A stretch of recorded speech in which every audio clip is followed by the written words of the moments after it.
My name's Rich, Richard Sanchez. Grew up on the east side, lived there my whole life, and just grew up kind of tough, wrong part of town. The streets I grew up, Story and King, it was, I was growing up against the odds, right there down the street from Pokeway.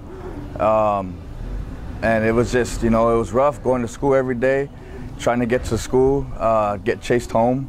They'd be waiting for me outside the school gates right after that, and it was just, every day it was a war zone going to school, man, I tell you. And just made me not want to go to school. Being part of the northern side, growing up on that side of the aspect, and then our rivals were just down the street, literally down the street, a couple of blocks. So me making my choices, doing that, riding with the Northerners, it made it hard. What made me want to join the gang was I was looking for that family that I did not have at the house. Pops left early, so I was looking for that guidance, and my brother was already in the Norteño gang, so I looked up to him, of course, being the older brother.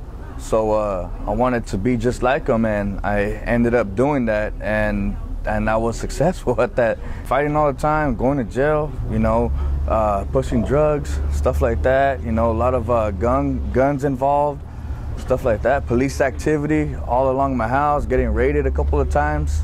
I went to county. Actually, I was fighting the case for, 2 years for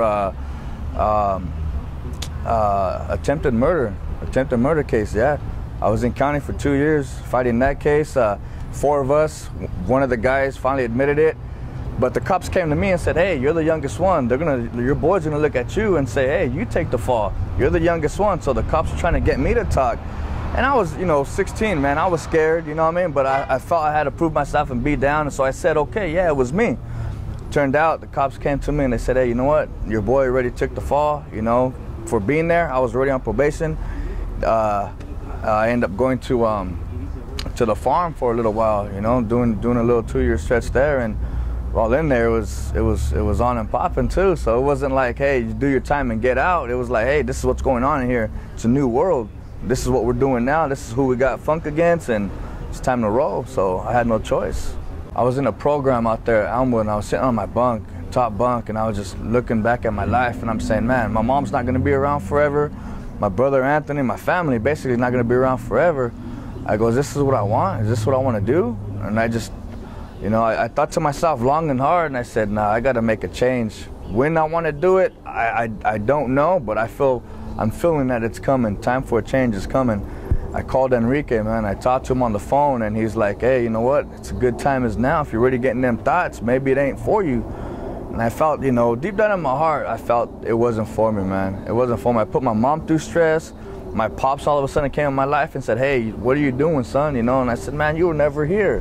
Why you want to come to my life now? He's like, I'm just saying, this ain't the life for you. I never grew up like this. Why are you doing it? And I said, man, you weren't here, brother. You weren't here. So this is my family now. In 2003, Enrique picked me up from county jail after I did my little 2-year stretch. He came pick me up. And he says, hey, Rich, this is what I'm doing now.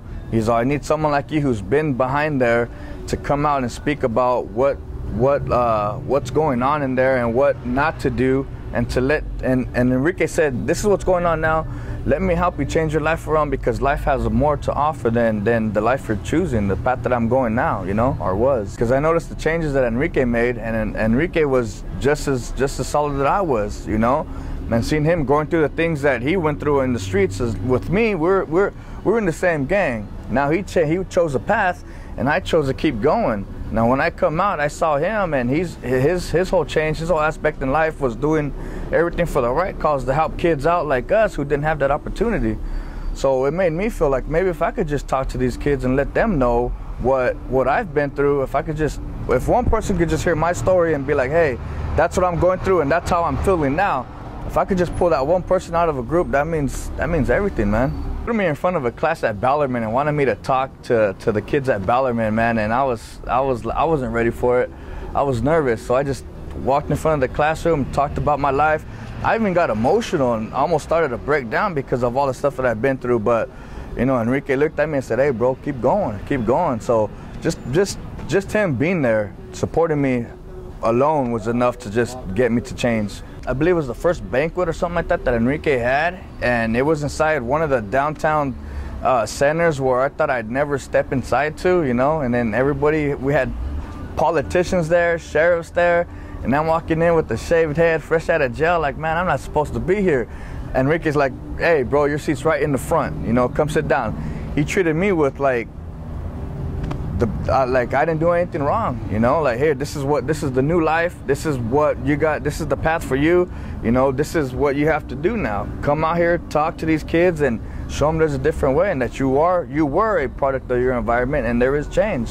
After all that I've been through, man, I want better for myself. I'm gonna be able to raise my family in a nice area, couple of kids, get my certificate as a plumber, and just do that and live normal, and not even worry about anything that I was stressed on in the past. You know, where do I gotta go? Can I go there? I don't want to worry about things like that. I just want to be able to get in the car and go and have a good time, and just that's the life right there. Just to be a normal civilian, man. There is change. There is change. No matter how deep in the game you are, you can still get out, man. It's all that blood in, blood out on the streets. It doesn't matter. If you never hit the pin, you ain't gotta live that lifestyle, you know. And there's always change. There's always room for growth. There's a lot more out there in life than just your barrio, you know. People that will help you, people that will look up to you. Just don't give up. Don't give up. I'm a prime example of that, man. You know, I almost felt like, hey, this is my life and there's no getting out. But I broke the cycle. I'm proof. I'm out here working. You know, I got a paycheck in my, you know, coming up. I got money in my wallet. You know what I mean? I got me a nice car. What else is next? I just keep growing. Keep growing. Can't stop, won't stop.